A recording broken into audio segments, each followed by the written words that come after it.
이날 이사회에서 김희철 사장이 최종 해임될 수 있다 이렇게 전망하고 있네요. 너무나 반가운 소식인데요. 아, 이걸 또 경향신문이 전해줄 줄이야. 예? 뭐 언론노조에 했는데 좀 이따가 이거 말씀드리겠습니다. 9월 12일 그러니까 경향신문 보도에 따르면 9월 12일 오전 9시에 출근하자마자 이사회가 열리는데 화요일입니다. 그때 김희철 사장이 최종 해임될 수 있다고 경향신문은 지금 그렇게 보도하고 있네요. 네. 김희철 사장이 이사회에 제출한 본인의 해명 자료가 아니고 언론을 상대로 지금 해명을 하기 위해서 어제 입장을 냈대요. 입장을 냈는데 여러가지 사유로 자신에 대한 해임 제청은 부당하다 이렇게 주장을 했는데 제가 하나하나 조목조목 비판을 해드릴게요. 자, 1번 대규모 적자에 대해서는 먼저 송구하다는 말씀을 드린다 하지만 지난해 대비 40% 넘게 위축된 지상파 광고 시장의 벽을 넘지 못했다.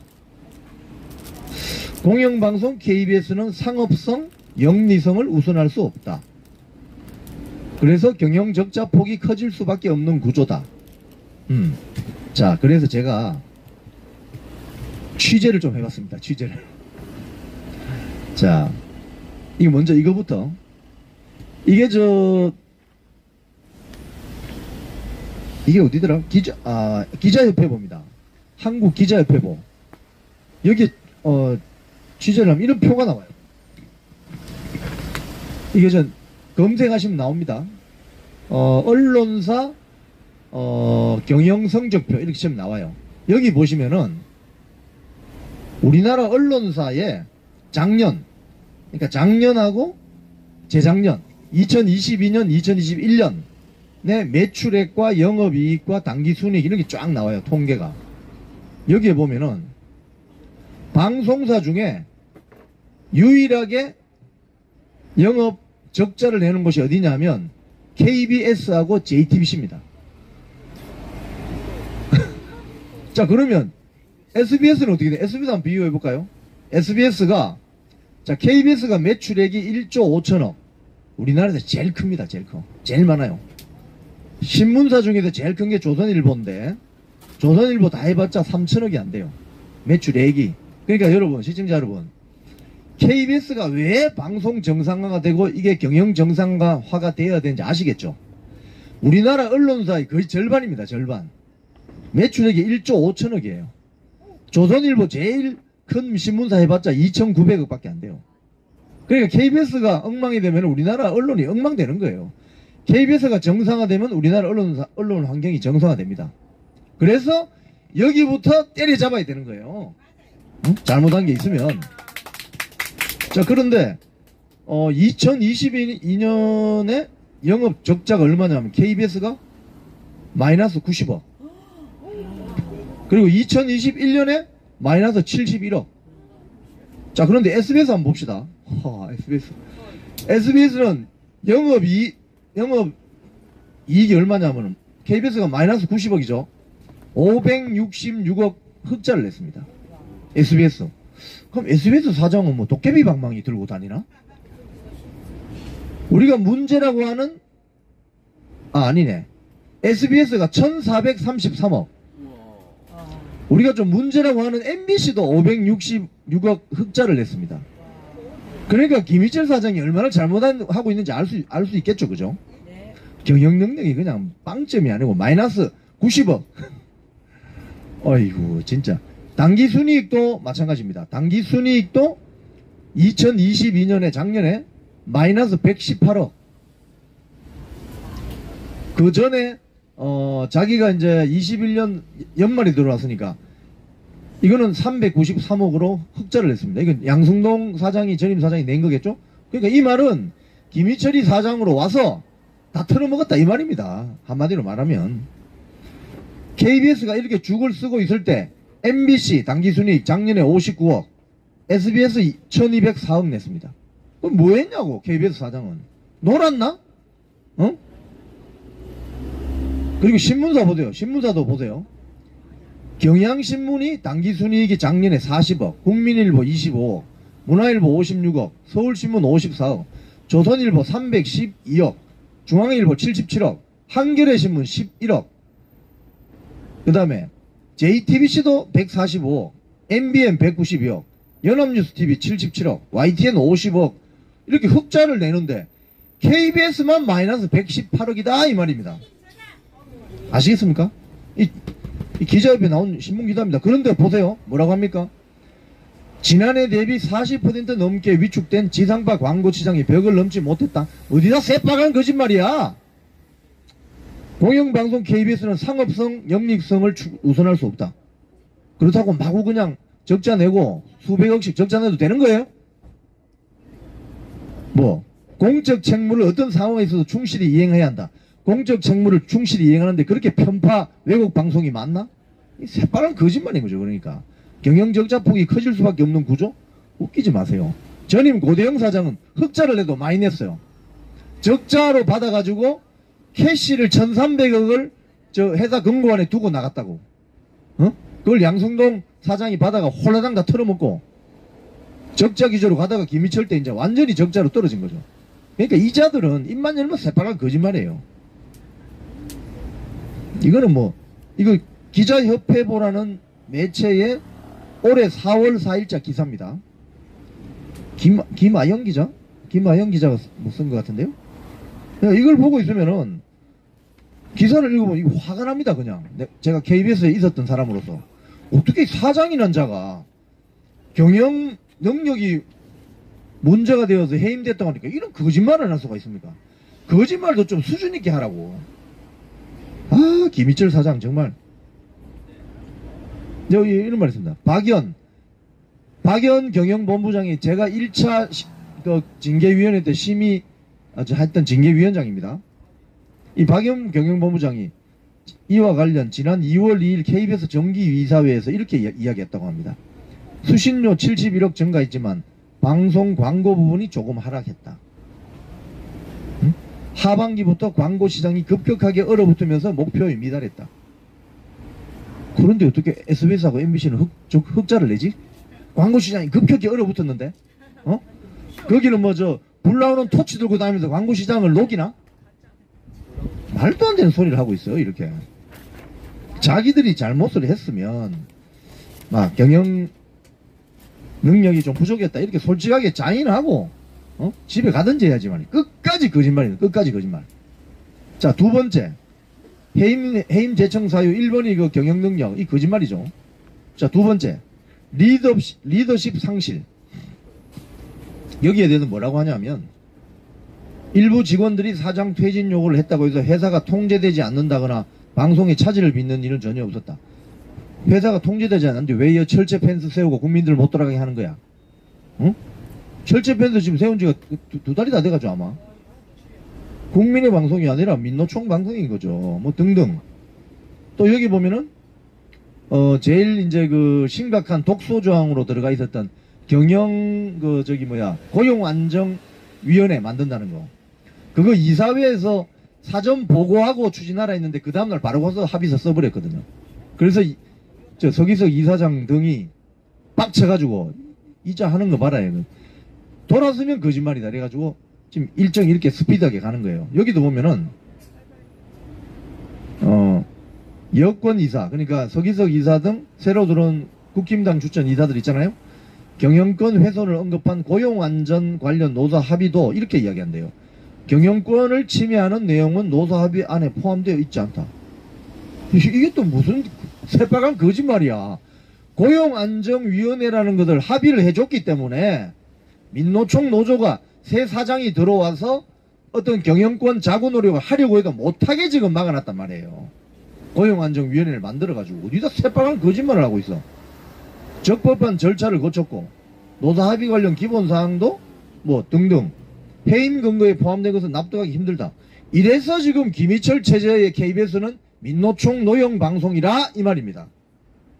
말이 안 되는 거죠. 그러니까 그리고 이렇게 이야기합니다. 향후 진행 상황에 따라 법적 대응을 포함해 KBS를 지키기 위한 힘을 보태겠다.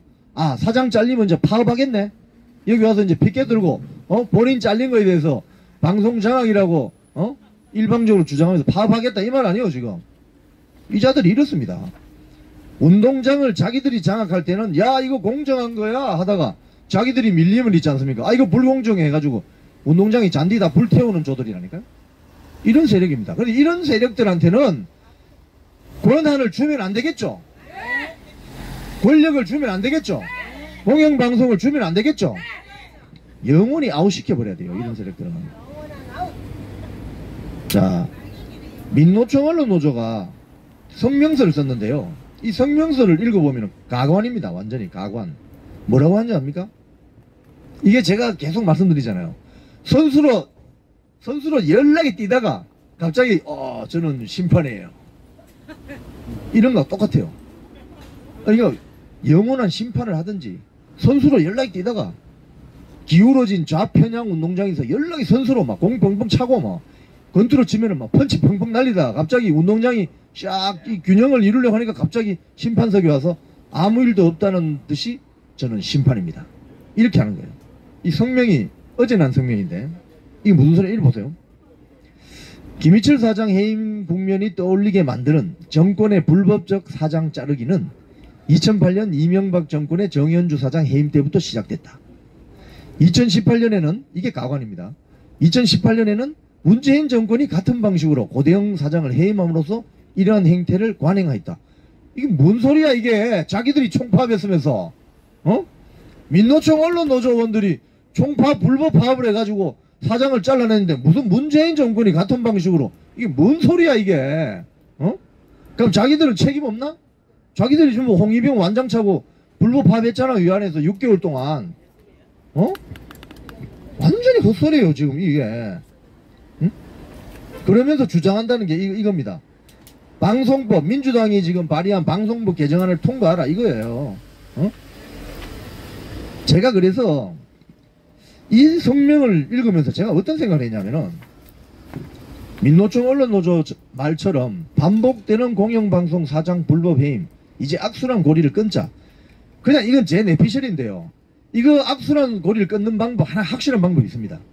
뭐냐면은 우리가 미국처럼 플럼북이라고 해가지고 대통령이 바뀌면은 한 2만 명에서 3만 명 가량이 순식간에 자리에서 다 물러나야 되는 그게 있습니다. 리스트가. 미국에는 그게 있어요.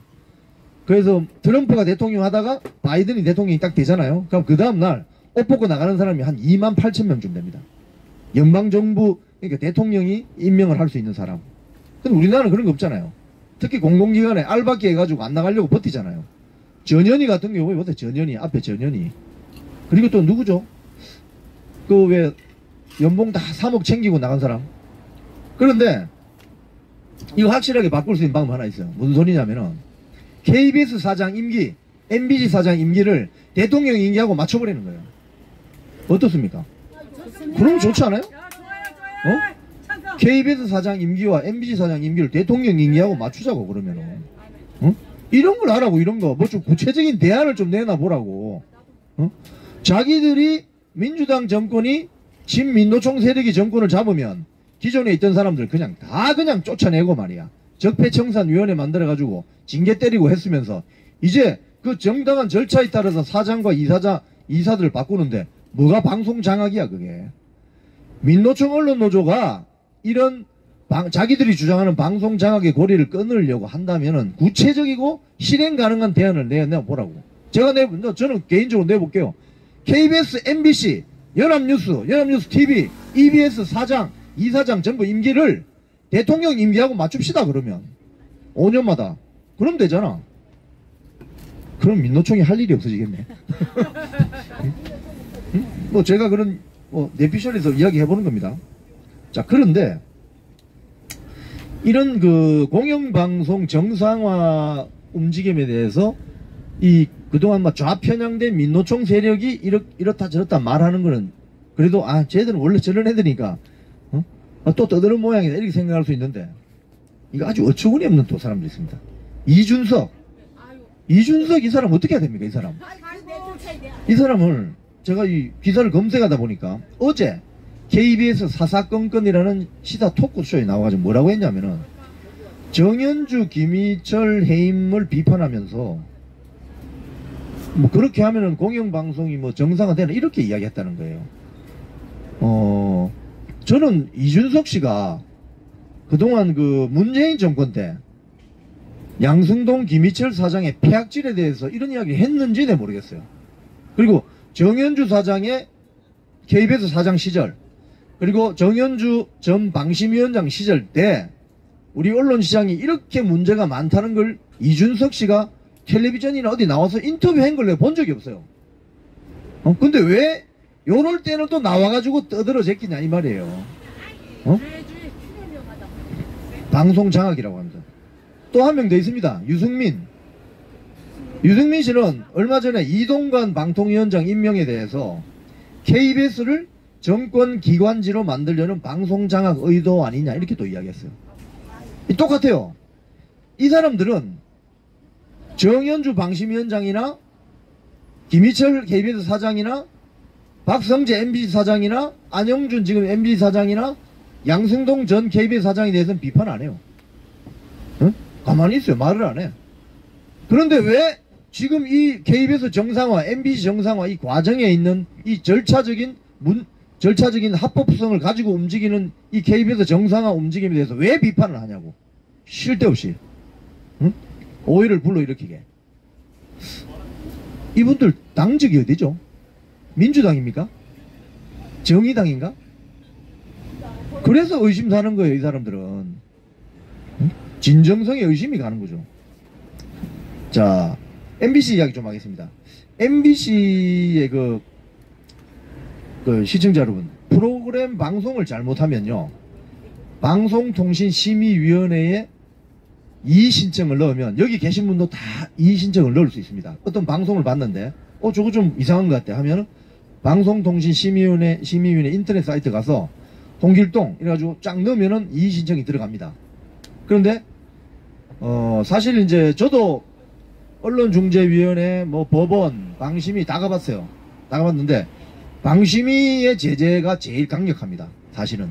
언론중재위원회는 가보면, 저한테 문제를 제기한, 기자나 PD한테 문제를 제기한 단체나 사람이 누군지 알 수가 있어요. 그 법원처럼 돼 있어요. 법원도 마찬가지잖아요. 소송을 제기하면 피고 원고가 누군지 알 수 있잖아요. 방심위는 이의신청을 넣으면 민원인의 정보를 공개를 안 합니다. 그렇기 때문에 누가 총 쏜지도 모르고 가서 일단 불려가야 돼요. 저 딱 한번 불려갔습니다. 저는 행정 제재는 받지 않았습니다. 무사하게 잘 빠져나왔는데. 여기 그래서 이 방송통신심의위원회가 굉장히 중요합니다. 왜냐하면 아까 말씀드린 것처럼 우리나라 언론시장이라는 축구 경기장이 있으면은 여기서 심판 호루라기 부는 게 방송통신심의위원회예요. 그런데 전임 정현주 방심위원장이 호루라기를 잘 불렀느냐? 안 불렀죠. 뭐 심의 처리하는 게 기본이 7, 8개월씩 걸려요. 7, 8개월씩. 그러니까 7, 8개월씩 김어준, 김재동, 뭐 신창식 실컷 떠들 수 있게 놔두는 거예요. 그러니까 한국 언론 시장이 그냥 오염되기 일보 직전까지 가는 거죠. 운동장은 기울어져 있고. 정현주 전 방심위원장이 제가 아무리 봐도 저자는 수상해요. 대한민국을 혼란과 가짜뉴스, 편파 왜곡뉴스, 괴담뉴스 이런 것들이 창궐하게 만든 장본인이 정현주입니다. 이번에 잘 잘렸어요.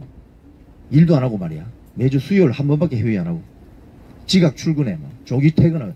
그런데 여기 방심위원 중에 민주당 추천을 받은 방심위원이 있어요. 정민영이라는 사람인데 이 사람 원래 한겨레 기자 출신인데 그 사이 또 뭐 공부를 해서 변호사가 됐어요. 근데 이 사람이 자기가 MBC 프로그램을 심의하는 위치에 있으면서 MBC를 변호했다는 거예요. 이게 말이 됩니까? 이게 아까 제가 말씀드렸잖아요. 선수이면서 심판인 사람이에요. 이건 안 되는 거 아닙니까? 이해 충돌이 일어나잖아요. 내가 예를 들어서 A팀, B팀 하는데 경기를 하는데 내가 A팀의 선수이면서 심판이면 됩니까? 그럼 심판을 공정히 할 수 있겠어요? 못하잖아요. 근데 이자가 심판이면서 선수라고. 무슨 소리냐면 그 뭐 바이든 날리면이라는 그 MBC 뭐 보도 있었잖아요. 대통령이 하지도 않은 말을 이렇게 갈로 쳐가지고 미국 미국은 의회라고 하는데 미국 국회라고 해가지고 가짜뉴스 만드는 MBC. 그걸 이 사람이 심의하는데 자기가 MBC를 변호했다는 거예요. 소송 대리인으로. 이게 말이 돼요? 어? 말이 안 되잖아요. 그래서 이 사람이 MBC를 상대로 한 그 방송 심의 결과 중에 30건을 심의했는데 28건이 별 문제 없은 그러니까 솜방망이 조치를 내렸다는 거예요. 당연한 거지. 지가 선수인 팀에 또 심판이니까 당연히 이건 봐주겠지. 옐로 카드 줘야 되는데 그냥 통과시키고. 에? 그러니까 불공정의 화신들이에요. 의자들은 불공정의 화신. 그래서 이 사람이 MBC 관련 30건에 대해서 14건에 대해서 문제 없음. 그 다음에 행정지도의 일종의 권고 7건, 의견 제시 7건, 그리고 주의와 이 법정 제재로 평가받는 주의로 이루어지는 의견 진술은 딱 한 건밖에 없대요. 한 건. 30건 심의해가지고. 이게 대표적인 불공정. 그래서 지금 이 사람 심의위원 그만둬야 된다고 지금 고발 조치 당했다는 권익위원회야. 국민권익위원회는 이런 선수이면서 심판 인정하는 이런 사이비 방송통신심의위원회를 잘라주시기 바랍니다. 국민권익위원회는. 어이 진짜. 자, EBS 노조 또 이야기 좀 하겠습니다. EBS는요 원래 교육방송이 KBS에 있었습니다. 제가 입사하기 전인가 입사 직후인가 이 교육방송이 KBS에서 떨어져 나갔습니다. 지금 EBS 방송국은 과천에도 있고 일산에도 있어요. 대부분 업무가 일산에서 이루어져요 지금. 근데 EBS에는 민노총 노조밖에 없습니다. EBS 직원들은 전부 민노총입니다. 주변에 EBS 다닌다는 분이 있거든. 물어보세요. 민노총이죠? 이러면 아마 말을 안 할 거예요. 다 민노총입니다. KBS는 4,500명 중에 민노총이 2,300명이고 KBS 1노조가 1,200명이고 공영노조가 100명이고 MG노조가 지금 한 400명 가까이 됐대요. 그리고 무노조가 좀 있고 이런데 EBS는 거의 100% 민노총 노조입니다. 그래서 어떻게 되겠습니까? 방송국이. 응? 근데 EBS는 회사가 규모가 작고 하기 때문에 노출이 잘 안 돼요. 근데 이번에 강규영 이사님이 여기를 감으로써 드디어 EBS의 문제점이 드러나기 시작하고 있습니다. 드러나고 있습니다. 근데 이제 강규영 이사님이 여기 가셔가지고 가자마자 그 민노총 EBS 노조가 성명을 냈는데 좀 이해가 잘 안 되는 성명을 냈습니다. 무슨 말이냐면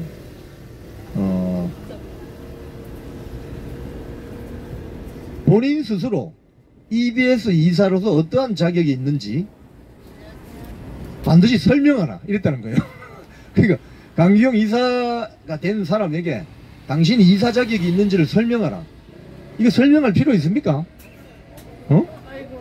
그러면 강기영 이사가 이렇게 이야기할 수 있겠죠. 강기영 이사님이 6년 전에 KBS 민노총 노조원들이 와가지고 그 명제들을 찾아와가지고 아이고 시간이 많이 명지들을 찾아와가지고 뭐 하니까 우리 KBS 기자들에게 민노총 소속 기자들이 이렇게 했다는 거예요. 지금 방송 장악 시나리오대로 홍위병처럼 하는데 부끄럽지 않아요? 이러니까 그 기자들이 이사님 빨리 사퇴하십시오. 그러니까 강경 이사님 뭐라 했냐면은 사퇴할게 내년 8월에 그래가지고 그게 유튜브에 있습니다. 응? 그러니까 이제 이런 강경 이사님이 EBS 이사라고 갔기 때문에 지금 EBS에 여러 가지 문제점들이 있는데 그동안 국민들에게 잘 알려지지 않았어요. EBS도 KBS 수신료의 몇 프로를 떼서 가져가거든요. 그렇기 때문에 국민의 감시를 철저하게 받아야 됩니다. 응? 그래서 우리 강경 이사님의 역할이 아주 중요할 것 같고요. 연합뉴스도 또 문제가 되고 있습니다. 연합뉴스 이 성기용 사장이라는 자가 이거는 왜 이런 조치가 나왔을까 좀 궁금해요. 무슨 소리냐면 연합뉴스에도 민노총 노조가 대표 노조입니다. 그러니까 여러분들 만나는 기자, PD, 아나운서, 뭐 소위 말해서 방송가에 언론사에 잘 나간다는 사람들 만나면은 물어보세요. 민노총입니까? 딱 물어보세요. 그럼 뭐 우물우물하면 그 민노총입니다. 예? 나 민노총 아니에요. 저처럼 좀 민노총 반대요. 이런 사람은 제가 볼 때는 그나마 민노총? 연합뉴스에도 민노총 기자들이 우글우글 합니다, 이 안에. 근데 이 민노총 노조가 자기 민노총 소속 출신 성규용 사장을 평가했는데 점수가 0, 100점 만점이 53점. 나가라 이런 소리 이제 하는 거죠. 왜? 민노총 출신 사장이 있으면 지금 또 공격이 들어올 텐데 KBS가 정상화되고 나면 그 다음에 MBC, 그 다음에 EBS, 연합뉴스로 올 거라는 걸 알고 있는 거죠. 자, KBS 하나 이야기하겠습니다. 이거 어제 뉴스에 나간 건데요. 별 희한한 리포트를 합니다. 그러니까 후쿠시마 이 처리수 이걸 어떻게든 키워보려고 제목이 이렇습니다. 매일 하겠다던 삼중수도 측정, 날씨 따라 오락가락. 이 뭔 소리냐면 지금 태풍이 일본으로 쫙 가고 있잖아요. 후쿠시마 앞바다로 태풍이 이로 가고 있습니다. 그럼 여러분 배 띄울 수 있습니까? 없습니까? 배 못 나가요. 태풍이 오면은. 이거 엄청 무식한 리포트예요. 태풍 오는데 어느 정신 나간 사람이 배를 띄웁니까? 바닷물이 다 뒤집어지는데 측정선은 또 작아요. 또 보면은. 그러니까 측정할 수 있는 포인트를 가야 돼요. 그러니까 이게 얼마나 있지 않습니까? 대륙 지향적으로 생각하냐면은 저는 사실 부산에서 오래 자랐기 때문에 바다에 대해서 좀 압니다. 바다에 파도 치면요, 예를 들어서 기상청에서 3m 파도 칩니다라면 실제로 바다에 나가보세요. 6m에서 7m 됩니다. 왜냐하면 올라갔다가 다시 내려가야 되잖아요. 그러니까 6m, 7m 좀 되면은 조그마한 배 타면은 그냥 난리가 나요. 배멀미하고 그냥 있지를 못해요. 그런데 배 안 나갔다고, 그 측정하는 배 안 나갔다고, 어제 하루 안 나갔다고, 이거 삼중수도 측정하는 거 날씨마다 오락가락 믿을 수 있냐, 이런 보도를 한다고요, KBS가. 근데 이 KBS 보도 나오기 전에 그날 아침에 경향신문에서 이거하고 똑같은 기사를 썼어요. 이 기준으로 하면은 중국 원전의 삼중수소 왜 그동안 보도 안 했노? 진짜 열나니까 사투리가 확 나오네. 중국의 왜 원전 삼중수소는 왜 보도 안 해요? 뭐야 이런 보도를 왜 하냐고. 이 전파 낭비 대표적으로. 태풍 지나가면 가겠지. 바다가 얼마나 어머니 품처럼 넓은지 모르는 거예요. 참. 저 파도 칠 때 한번 취재하면 가지. 제가 옛날에 어업 지도선 타고 대한해협에 99년도 한일어업협정 개정할 때 경랑의 대한해협을 가다 해가지고 제가 갔거든요. 어업 지도는 큽니다. 한 5,000톤에서 7,000톤 이런. 그림 하나 찍어보려고 막 했는데 우리 촬영 기자가 후배인데 저보다 나이가 많아요. 그 친구가 이게 찍다가 배가 울렁울렁 하면 어떻게 되겠습니까? 이 위가 어떻게 되겠습니까? 위에 붙었다가 밑에 붙어 이러잖아요.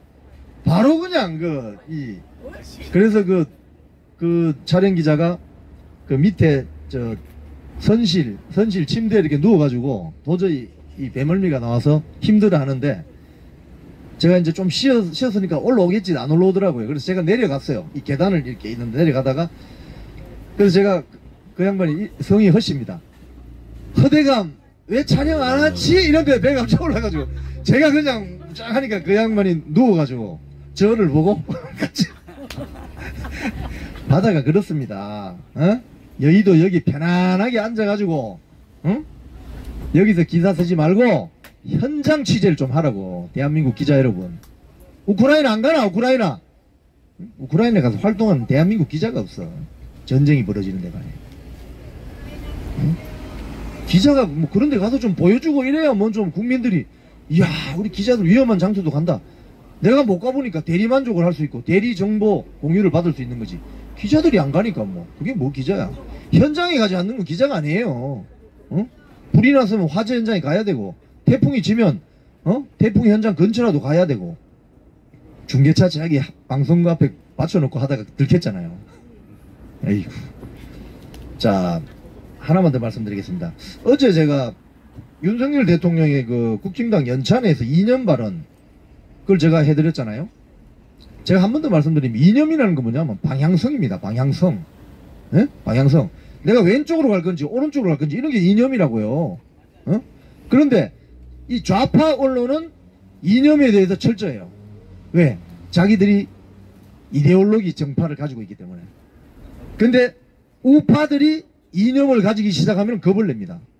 아시겠어요? 그래서 우파들이 이념을 가지기 시작하면 아이 그거 극우야. 그냥 중도 실용으로 해 이런다고요. 아시겠습니까? 자기들은 좌파 이데올기를 철저하게 지키면서. 제가 오늘 한겨레 신문에 성한용이라는 이 기자가 있어요. 저보다는 선배일 거예요. 칼럼을 썼는데 제목이 뭐냐면 이명박 박근혜도 이렇지는 않았다 이렇게 써요. 쓰면서 이 칼럼의 내용이 뭐냐 이런 겁니다. 윤석열 대통령은 정말 무서운 사람이다. 나는 안 무서운데. 두 가지 이유다. 첫 번째 이념이다. 이 보세요. 제가 말씀드렸죠. 좌파 세력은 우파 세력이 이념을 가지기 시작하면 무서워합니다. 왜 그렇겠습니까? 우리나라의 좌파 세력이 우파 세력을 가장 무서워했던 시기가 언제냐면 대한민국 한국 전쟁 직후예요. 왜? 전 국민들이 공산당이 어떻게 하는 만행을 다 봤거든요. 그러니까 그 당시에는 대한민국 좌파 세력이 숨도 못 쉬었어요. 어? 국민들이 다 알았기 때문에 이 공산주의 이 좌익들이 어떤 세력인지 알았기 때문에 그때는 숨도 못 쉬었다고요. 전쟁이 끝난 지 지금 70, 몇 년 됐습니까? 60년 넘었습니까? 이제 50년이니까. 아, 70년 넘었네요? 그죠? 이제 그 당시에 사람들이 많이 돌아가시고 안보 의식도 좀 한량해지고 이러니까 우파들이 아이 뭐 우리가 뭐 방공을 해야 되나? 뭐 이러고 있단 말이에요. 근데 윤석열 대통령이 이념을 강조하니까 이 좌파들이 난리가 나는 겁니다. 왜? 우파들이 이념을 가지면 엄청나게 무섭게 되거든. 자기들한테는. 자기들은 좌파, 일종의 사회주의 이런 걸 신봉하는데 우파들이 철저한 시장 자본주의를 주장하고 자유민주주의 체제를 옹호하게 되면 겁나는 거죠. 그래서 윤석열 대통령은 정말 무서운 사람이다 이렇게 이야기하는 겁니다. 이 사람들이. 그러면 첫째 이념이다 이러면서 무슨 소리냐 하냐면 실용보수의 종식, 이념보수의 부활선언. 좋은데? 이거 아주 좋은데? 실용보수라는 게 있어요 이게? 시청자 여러분 영국 미국 가보세요. 실용보수라는 건 없어요. 실용하고 보수하고 무슨 상관이 있어요? 실용좌파, 실용우파 이렇게 표현하는 거지 왜 실용좌파는 없지 그러면 대한민국에? 왜 보수에게만 실용을 강조하냐 이거예요. 왜 실용좌파는 없어요? 예? 그러면서 이 사람 이야기하는 거 이렇게 합니다. 윤석열 대통령의 이념이 뭘까? 자유민주주의를 포장한 반공주의다. 자유민주주의는 야당을 반국가 세력으로 몰아서 말살하려 하지 않는다. 공산당 가입을 이유로 독립운동과 흉상을 치워주지 않는다. 이게 얼마나 궤배이냐면요. 일본은 공산당을 허용합니다. 한국은 공산당 할 수 있습니까? 못합니까? 안 됩니다. 왜? 6.25 전쟁을 겪었기 때문에 공산당은 한국에서 합법적인 정치활동을 못하게 돼 있어요. 어? 한국적 자유민주주의가 그래서 일본하고 다른 거예요. 대한민국에는 공산당이 없어요. 공산당이 있으면 안 돼요. 왜? 6.25 전쟁 때 우리를 많이 죽였잖아. 대한민국 국민을. 그런 정치 세력을 어떻게 대한민국에서 허용합니까? 성한용 정치부 한겨레 정치부 선임기자는 대한민국의 공산당을 허용하기를 바랍니까? 응? 그래서 이 양반의 이 칼럼은 궤변이라는 거예요 한마디로. 그리고 또 이런 이야기도 합니다. 이명박 대통령도 이렇게 하진 않았다. 미국산 소고기 수입 파동으로 촛불 집회가 계속되자 이명박 대통령 관저 뒷산에 올라 아침 이슬을 들었다? 그러면 저 윤석열 대통령도 가면 아침 이슬을 불러야 되나? 응? 이게 이런 이야기를 하는 거는 이 자들은 보수 세력이 이념을 가지면 안 된다고 생각하는 거예요. 자기들은 이념 덩어리면서 자기들은 이념으로 똘똘 무장돼 있으면서 보수 세력은 그냥 아니 너 실용해 그냥 중도로 해 이렇게 하는 거예요. 여기에 편성하는 자들이 아까 제가 말씀드린 일부 정치인들이에요. 보수는 이념을 가져야지. 명확한 자유민주주의와 시장경제주의 그걸 가지는 게 뭐가 나빠요? 그럼 저 좌파하고 우파하고 차이가 뭐야? 달라야지. 빨간색이든 파란색이든 색깔이 있어야 될 거 아니에요. 색깔이 없는데 뭔 그게 정치 세력이야. 정치 세력은 집권을 위한 조직이잖아요. 그럼 이념이 있어야지 당연히. 자 그런 측면에서 어디 박민식 법무부 장관 사이다 발언. 이야 제가 이 동영상 봤는데요. 저기 누구야 민주당의 민영배 의원. 진짜 민영배 의원은 내가 보니까 이 전남일보 기자 출신인데 수준 떨어지더라고요. 공부가 안 돼 있어. 보훈부 장관이 광주에다가 이념의 색깔을 더 씌우려고 한다 주장하니까 박민식 장관이 이랬대요. 인민군을 인민군이라고 하는 게 왜 색깔론이냐. 자, 이 색깔론이 시청자는 뭐냐면 내가 흰색인데 상대방이 야 너 검은색이잖아, 이게 색깔론입니다. 나는 흰색인데 내보고 검은색이라면 야 왜 내한테 색깔론을 뒤집으시나, 이렇게 하는 거거든요. 아시겠어요? 그런데 내가 빨간색인데 야 너 빨간색이야, 이게 무슨 색깔론입니까? 인민군을 인민군이라는데 왜 그게 색깔론이 되죠? 맞습니다. 그래서 혼났어요 어제. 제가 지금 민영배 의원이 하다가 이제 논리가 딸리니까 본인이 그냥 웃어버리더라고요. 응? 논리가 안 되는 거지. 어제 또 한동훈 장관도 보니까 뭐 어떤 국회의원이, 민주당 국회의원이 뭐 돈봉투 이야기 하니까 한동훈 장관이 아니 돈봉투 300만원짜리 받았잖아요. 왜 여기 와서 자기 이야기 하냐 이러니까 그 민주당 의원도 웃어버리더라고요. 응? 할 말이 없으니까. 지금 한동훈 장관, 박민식 장관 잘하고 있습니다. 이 잘할 수 있는 이유가 뭐예요? 이념이 있기 때문에. 이념. 응? 지금 윤석열 대통령이 이야기하는 이념. 이념이 없으면 아이고 대충 넘어가 그냥 아이 좋은 게 좋은 거야 이렇게 간다고요. 그러니까 안 되는 거예요. 이념이 있어야 돼. 이념. 자, 박성중 의원실에서 오늘 그 보도자료를 하나 냈는데 이동관 방통위원장 관련 보도를 KBS, MBC, YTN이 어떻게 보도했느냐, 그리고 전임자인 한상혁 씨가 저 문재인 정권 때 방통위원장 될 때 어떻게 보도했느냐 비교를 해보니까, 단순하게 비교해보니까 KBS는 이번에 이동관에 대해서 20건을 비판했는데 전임 한상혁 장관 저 때는 5건, MBC는 31건인데 지금 이동관에 대해서 31건 발사를 했는데 한상혁에 대해서는 0건, 제로. YTN은 이동관에 대해서 16건 발사했는데 한상혁에 대해서는 1건. 이렇습니다. 이러니까 편파죠, 편파. 그러니까 저 시청자 여러분, 우리나라 지금 KBS, MBC, YTN 뭐 등등이 편파 왜곡 방송 그냥 밥 먹듯이 하고 있는 거예요. 지금 이 순간에도. 그래서 지금 김희철, 안영준, MBC 사장까지 싸그리 다 바꿔야 되는 거예요. 그래서 비뚤어진 왼쪽으로 기울어진 운동장을 균형 맞춰 주라는 이겁니다. 이걸 완전히 뒤집어서 가면 오른쪽으로 이거 아니에요. 이 말이 아니라니까요. 정상화 시키는 그 과정에 대해서 이렇게 딴지를 걸고 있는 이 세력에게 앞으로 절대 권한을 주어서는 안 됩니다. 대한민국에는 자유민주주의적인 언론관을 갖고 있는 세력이 있고 그 반대로 전체주의 언론관을 가진 세력이 있습니다.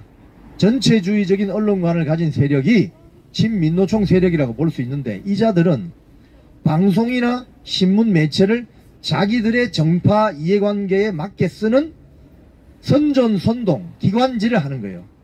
그건 언론이 아닙니다. 그래서 매체라고 해요. 매체.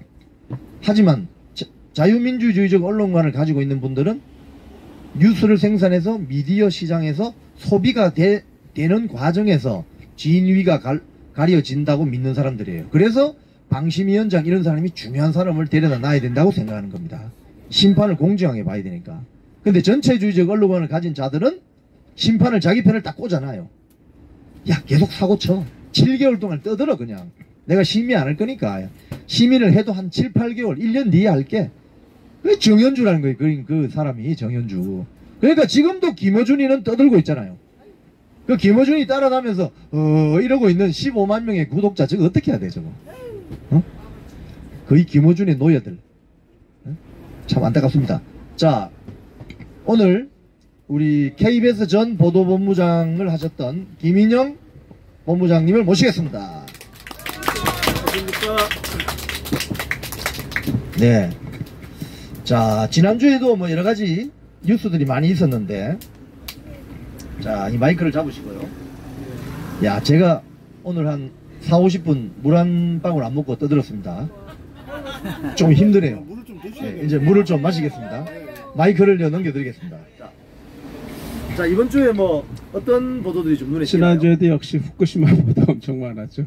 24일 방류했잖아요. 이후에 이제 방류가 되면 당장 그 오염된 이런 그 수산물들 올라와서 이 시장 망하는 거 아닌가 이런 우려들 뭐 하여튼 후쿠시마 보도 굉장히 많았어요. 예, 예. 또 윤 대통령 이번에 시국 인식 관련 발언 참 많았죠. 예. 아까 브리핑하면서도 좀 언급을 하셨는데 예. 그런 뉴스 많았고 또 흉범도 홍범도 장군 예, 예. 그 흉상 이전하는 문제 뭐 정율성 공원 문제 역사 논쟁 관련 이런 보도들 많았고 또 그럼 우리 간첩단 사건 이게 굉장히 중요한 뉴스예요. 간첩단 사건 예. 지난번에 우리 민노총 그 간첩단 사건 KBS 뉴스에서 보도 안 했다고 그랬잖아요. 근데 그 재판 열렸고 이 하나하나의 뉴스 보도가 오늘 정말 꼭 따져봐야 되는 그런 예, 중요한 그럼 뉴스죠. 먼저 후쿠시마 보도부터 좀 이야기해 주시죠. 후쿠시마 24일 방류 당일날 그날 지난번에 우리 얘기했잖아요. 목요일날 그날이었는데 12꼭지 KBS MBC가 12꼭지 뉴스의 절반 이상을 갖다가 이제 후쿠시마로 했죠. 그래서 뭐 세상에 온갖 걱정을 다 쏟아붓죠. 12꼭지 같은 건 천지 대사건 한 거래요. 그렇죠, 그렇죠. 천지 대사건. 거의 뭐 저 백두산 천지가 무너져야 가능한 이런 보도를 했죠. 예. 지금 뭐 괴담 선동거리 있으면은 뭐 언제든지 준비돼 있으면 왕창 쏟아놓듯이 그런 보도를 했는데 3일 연속 톱뉴스였어요. 이게 후쿠시마 보도가.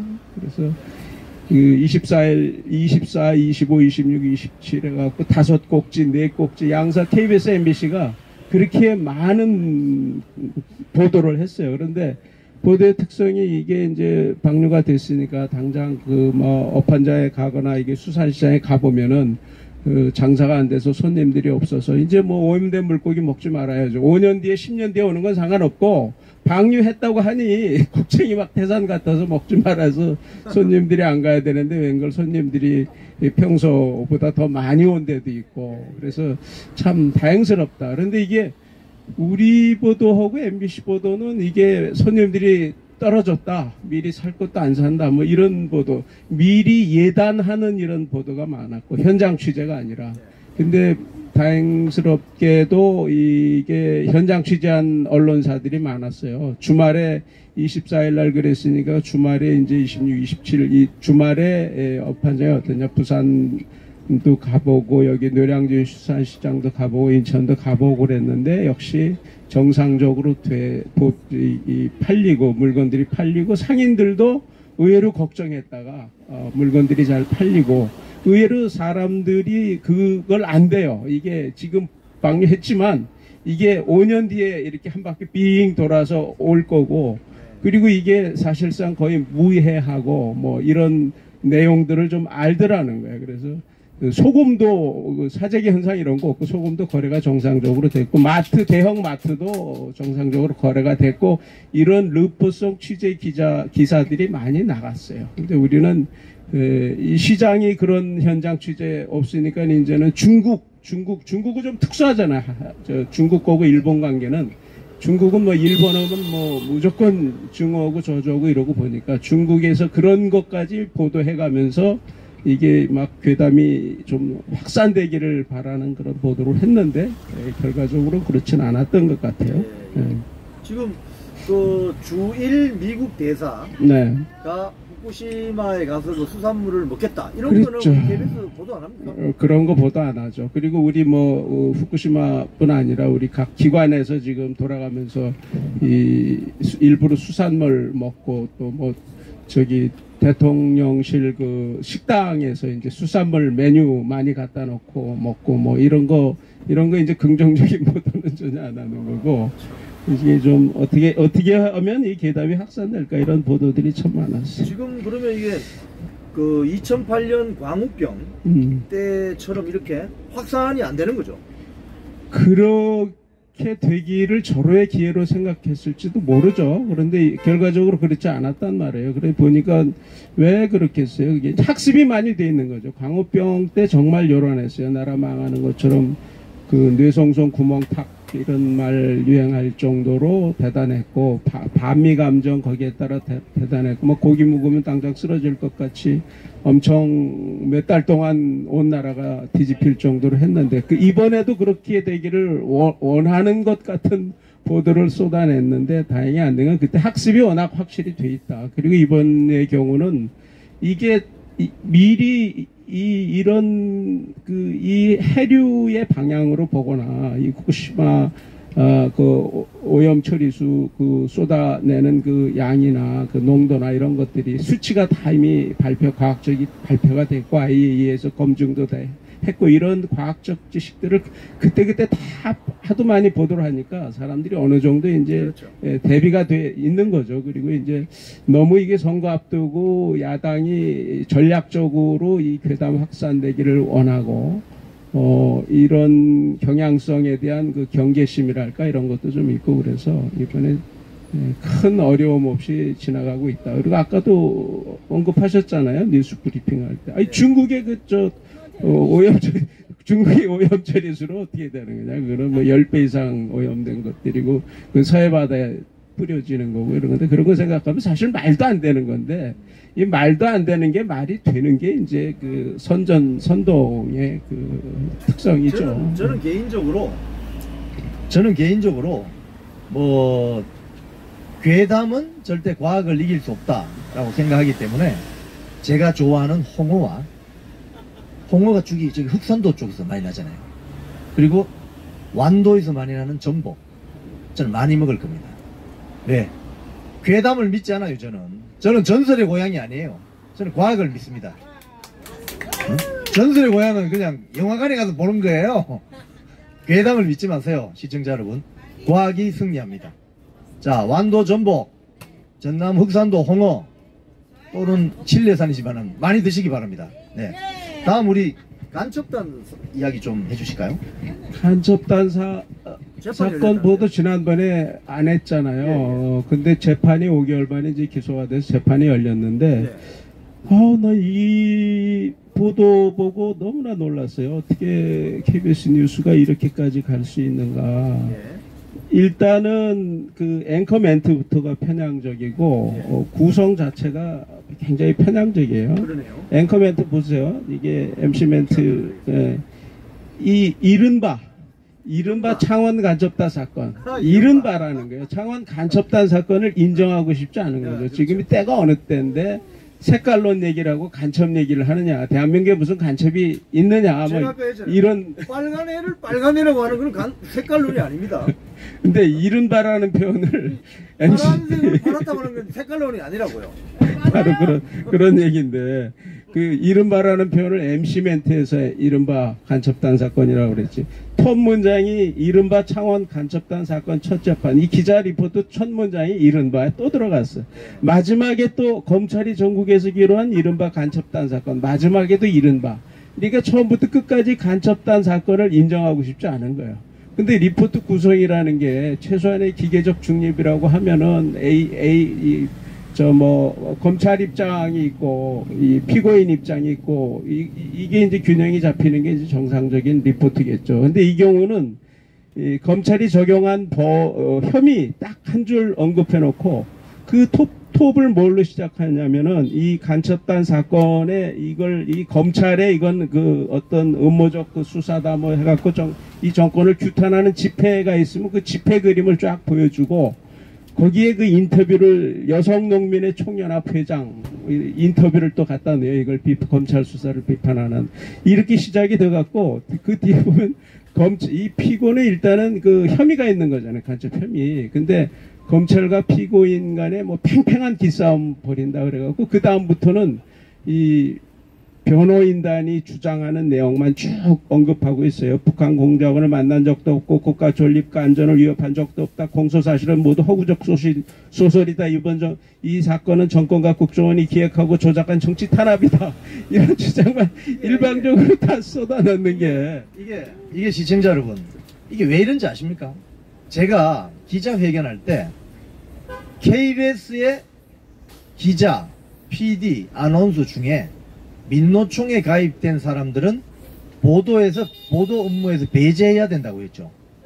요거 보도한 기자가 민노총입니다. 민노총 간첩단 사건에 대해서 중립적으로 보도할 수 있겠어요? 못하는 거죠. 싫은 거지, 내심. 내가 소속된 민노총을 욕하는 거야. 이거는 민노총이 왜 간첩이야. 민노총은 간첩이 아니야, 애국자야. 이런 생각을 갖고 있는 거예요. 그런 사람이 기사를 쓰면 기사가 어떻게 나오겠어요? 그래서 민노총 소속에 돼 있는 기자, PD, 아나운서 이 보도 업무에서 배제시켜버려야 돼요. 일 못하게. 응? 그래서 뭐 민노총 소속 기자가 기사 쓰면 뻔한 거죠. 이른바 창원가 이른바가 아니고 간첩이에요. 시청자 여러분, 대한민국은요, 특히 서울은 전 세계 간첩, 영어로 하면은 스파이, 우글우글한 나라입니다. 왠지 아세요? 여기가 신냉전의 최전선이거든요. 대한민국이. 예?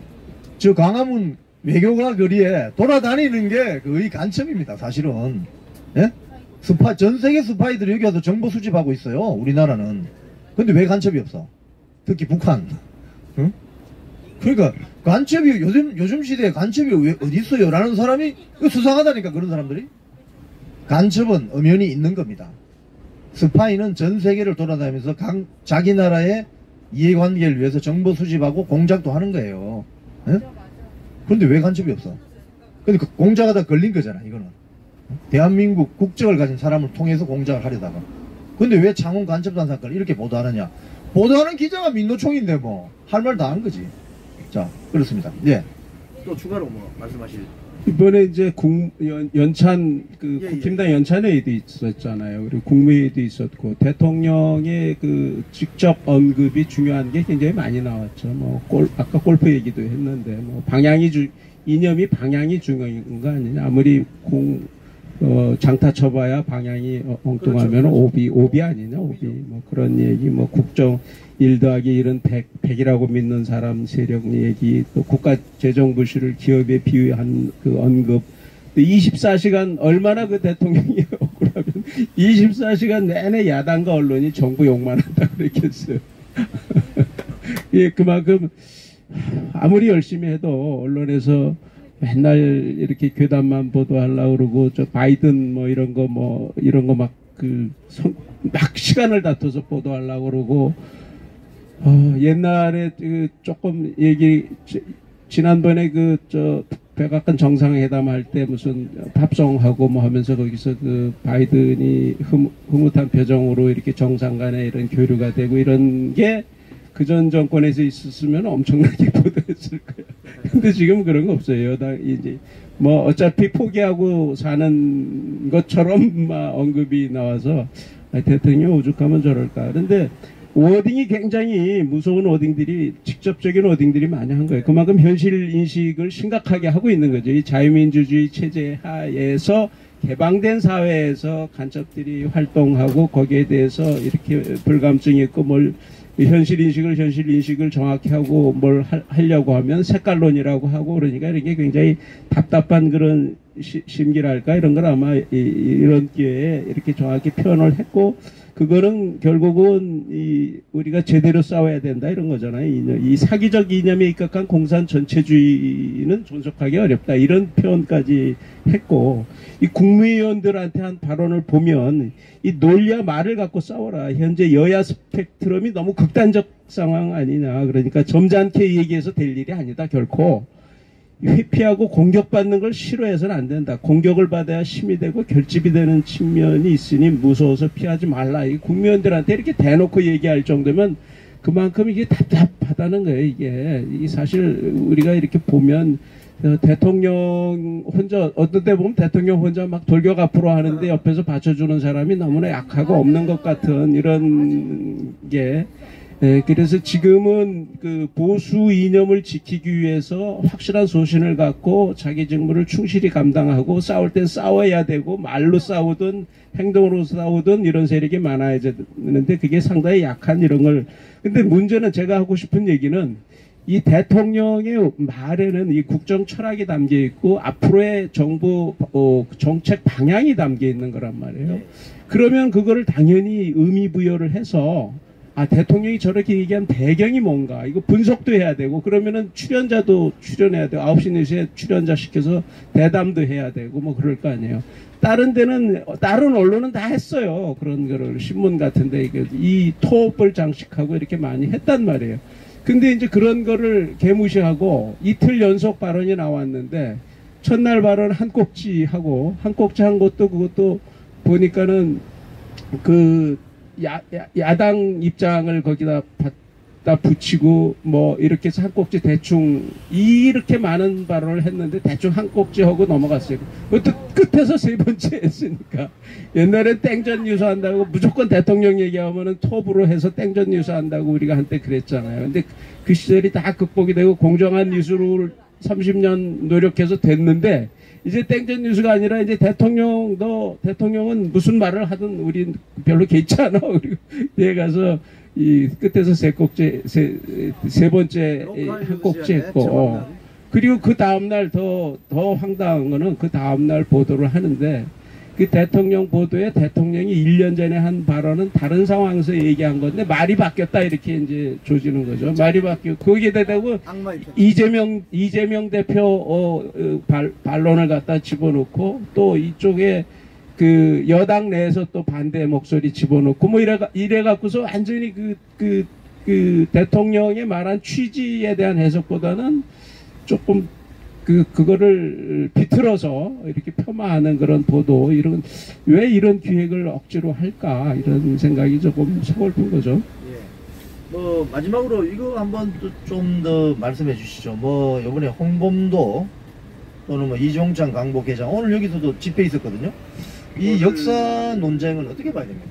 오늘 논쟁이 있었죠. 그런데 이거는 여러 경로를 통해서 이미 대통령의 인식의 방향이 분명히 나왔어요. 다 알려져 있어요. 그러면은 이게 정권이 바뀌면은 어차피 대통령은 투표에서 다수에 의해서 선출이 됐고, 그러니까 대통령의 국정 철학을 존중해서 방향이 나가야 되는데, 이거를 KBS는 그 대통령의 국정 철학 이게 잘못된 거다. 이제까지 역사 정리가 잘 된 건데 왜 엉뚱한 소리 하느냐, 이런 식으로 이틀에 걸쳐서 보도를 하는데, 보도의 구성조차도 이제 반대 단체들 목소리가 많았고, 여기에 대해서 이종찬 광복회장이 좀 앞장서는 듯한 발언을 했잖아요. 지난번에 왜 이승만 기념관 만든다고 하니까 이승만 기념관 하면 이른바 좌파들이 펄쩍 뛰는 거 아닙니까? 근데 그거 막 반대했다가 이종찬 회장이 돌아선 거는 그 이유가 있어요. 그 공개적으로 이렇게 되면은 곤란하니까 이제 밀사가 파견이 됐고, 이런 대통령의 그런 생각을 언급을 했고 해서 그게 된 거예요. 그래서 이종찬 원장이 광복회장이 입장을 바꿨는데 그 토를 달았죠. 그래도 이승만 그 우상화는 곤란하다 뭐 이렇게 했어요. 근데 이번에 또 흉상보도가 되니까, 흉상보도를 보니까 그 국방부 장관 입장은 한마디고, 그 뒤에 이제 여당에서 무슨 뭐 홍준표 대구시장 반대하는 입장, 뭐 유승민 씨 반대하는 입장, 거기다가 또 야당에서 반대하는 입장으로 완전히 이런 역사인식, 이런 그 대통령의 어떤 그 역사인식에 따른 이런 전환 같은 거를 다 개무시하는 이런 그 리포트 구성을 하더라 이거죠. 이런 것들이 참 역시 빨리 뉴스가 바뀌어야 되겠다. 이 리더십이 빨리 바뀌어야 이것이 민노총 이념 세력에서 해방이 돼야 이게 가능하겠다. 이런 생각입니다. 네, 오늘 김인영 전 KBS 보도본부장님 오셔서 아주 중요한 이야기를 많이 해주셨고 맥락을 잘 짚어주셨습니다. 자, 오늘 정리를 하면서 제가 두 가지만 말씀드리겠습니다. 하나는 지금 그 홍범도 논란, 뭐 역사 지금 논란이 있잖아요.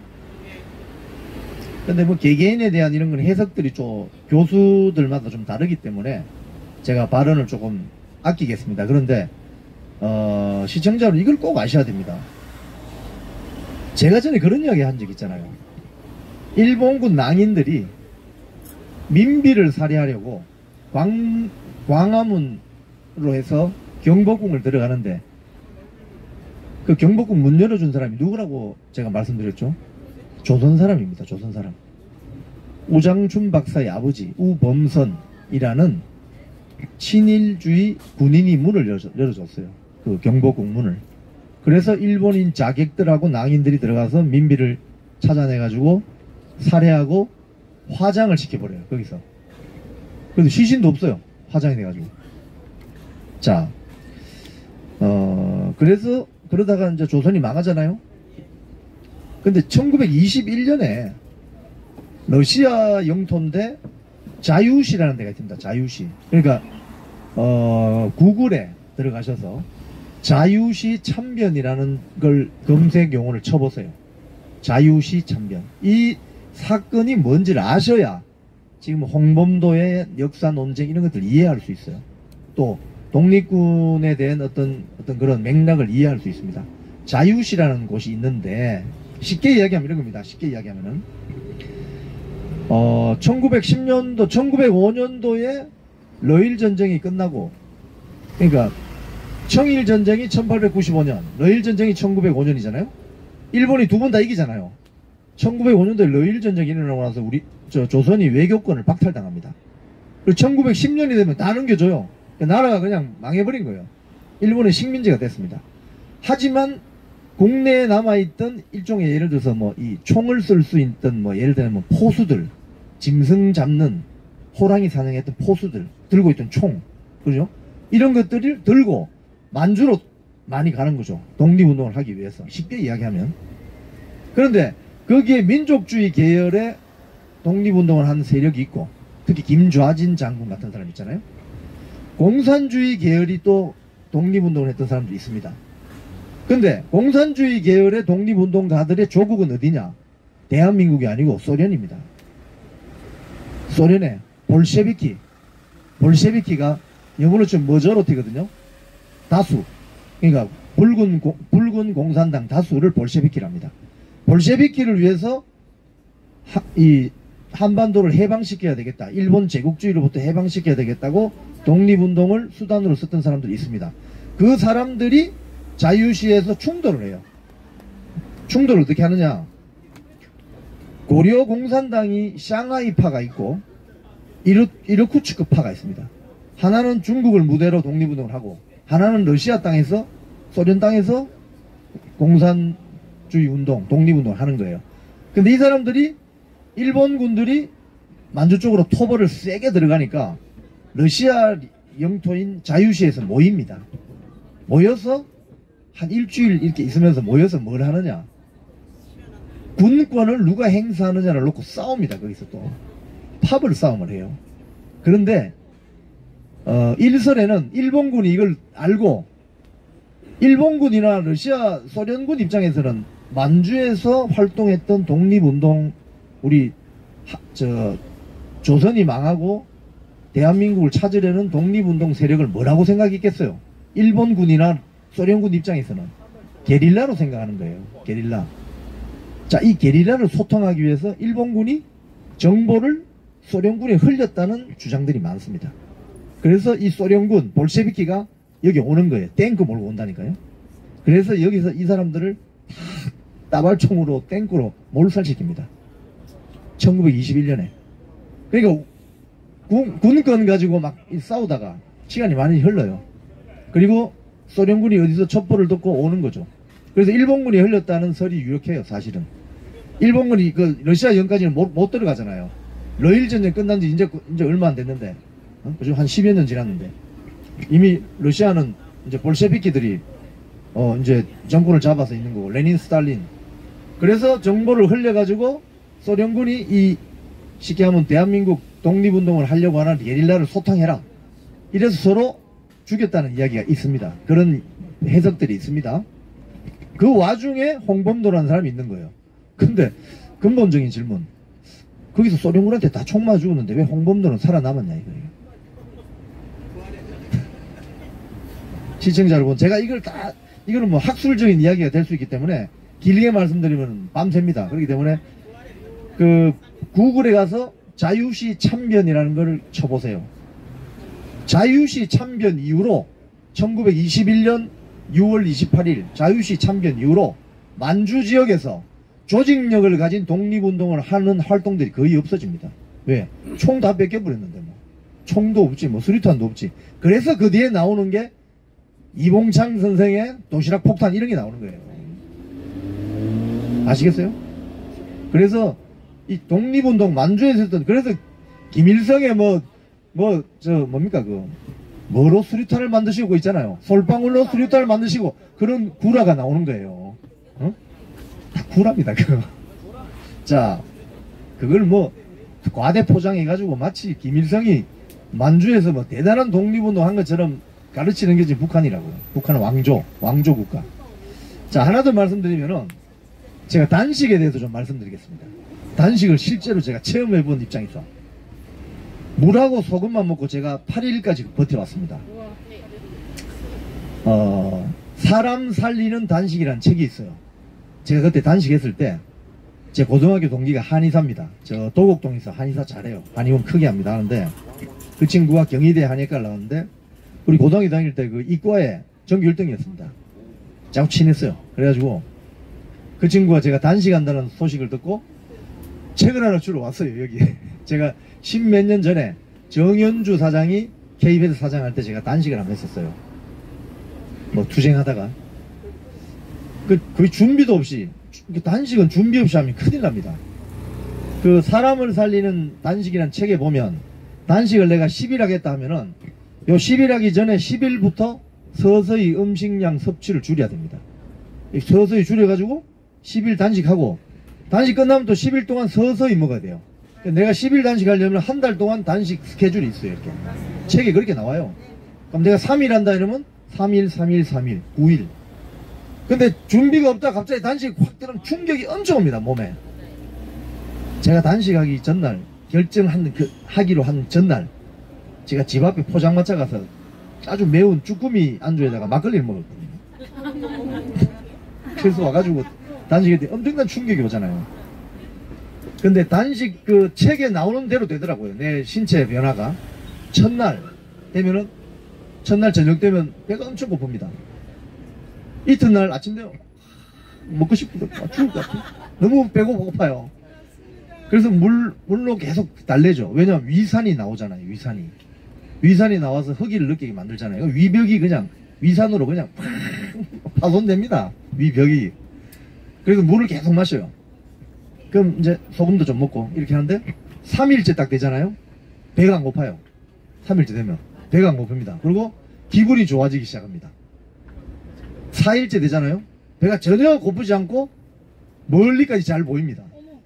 시각, 청각, 후각이 아주 예민해져요. 왜 그렇게 되는지 아세요? 몸이 알아요. 아, 주인이 먹을 걸 안 주네. 내가 이거 죽을 준비를 해야 되게 돼가지고 얘가 극도로 예민해집니다. 그래서 저 같은 경우는 저기 본관 로비에 앉아 있는데 아나운서들이 지나가면은 이 화장한 냄새 있잖아요. 이 남자, 여자 아나운서들이 이렇게 좀 조명 밑에서 방송하시기 때문에 화장을 좀 하잖아요. 그 화장 냄새가 저기 가는데 다 맡아요. 코가 엄청 예민해져가지고. 이게 무슨 냄새지? 4일째 되면 그렇습니다. 5일째 되면요, 배 하나도 안 고픕니다. 그리고 이게 엄청 잘 들려요. 잘 들리고 눈이 또 예민해지기 때문에 잠을 잘 못 잡니다. 이게 누워있으면은 이 청각, 시각이 예민해져가지고 잠을 잘 못 자요. 깊이 잠을 못 잡니다. 그래서 그때 제일 징그러운 놈들이 어떤 놈들이냐면 요 회사 앞에 나와가지고 삼겹살 먹고 안 있습니까? 소주 한 병 까고 온 애들 있잖아요. 아, 형님 수고하십니다 이러면 확 그냥 한 대 치고 싶어요. 너무 역겨운 냄새가 나가지고. 그러다가 이제 한 6일 7일쯤 되면 어떤 현상이 벌어지느냐, 가만히 앉아 있는데도 배는 안 고픕니다. 갑자기 검은 커튼이 왔다 갔다 해요. 눈을 뜨고 있는데. 그러다가 커튼이 몇 번 왔다 갔다 하다 보면 그냥 픽 쓰러져가지고 제가 119 실려갔습니다. 8일째 되는 날 가서 1시간 좀 잤는가 싶는데 9시간 지났더라고요. 그리고 단식 끝나면 죽 주잖아요. 죽을 그 많이 드시면 안 돼요. 큰일 나요. 이 위가 이렇게 위축되어 있다가 갑자기 늘어나잖아요. 엄청 아픕니다. 단식하고 나서 뭐 짜장면 먹으면 큰일 납니다. 큰일 나. 자, 단식을 역사적으로 우리 정치사에서 제일 유명하게 한 사람이 누구냐? 김영삼 씨입니다. YS 고 김영삼 대통령. 그때 뭐 권위주의 정권 시절에 자기가 그 당시에 한 20 며칠 하셨다고 하던데 그때 사진 보면 그 단식 좀 하신 것 같아요. 막 얼굴 볼이 그냥 쏙 들어가고 그냥 침대에 누워가지고 그냥 죽기 직전인데. 그 단식 책에 보면은 정상인이 단식을 할 경우 8일쯤 되면은 쓰러지게 돼 있다고 딱 나와 있어요, 책이. 그래서 저는 그 책을 믿어요. 지금도 집에서 사무실 보면 제가 웃습니다. 이 페이지 접어가지고 쫙 줄 거라거든요. 8일 되면 쓰러짐, 뭐, 검은 커튼이 왔다 갔다 함, 뭐 이런 거.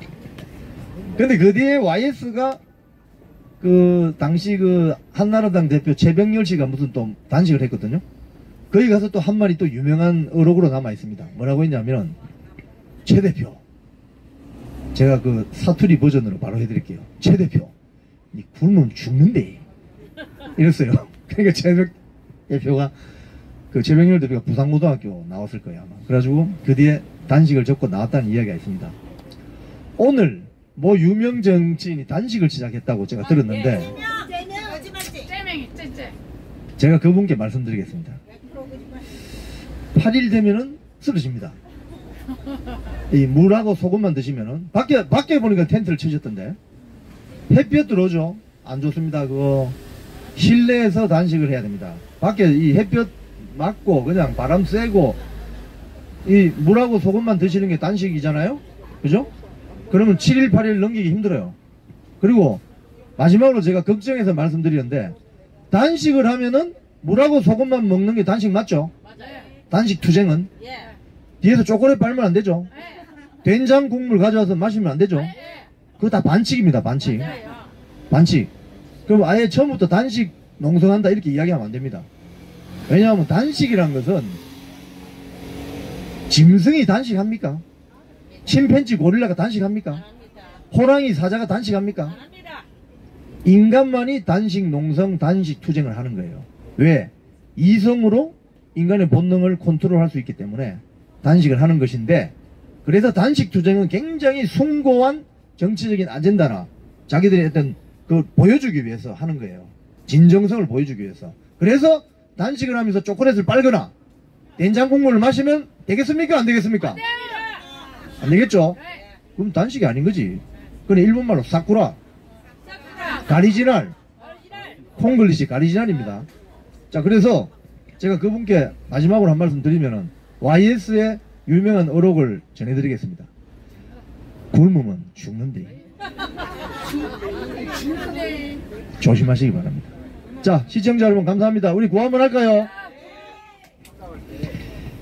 국민의 방송 KBS 말아먹은 김희철을 즉각 파면하라! 파면하라! 파면하라! KBS 이사회는 지금이라도 늦지 않다. 김희철을 즉각 파면하라! 파면하라! 파면하라! 감사합니다.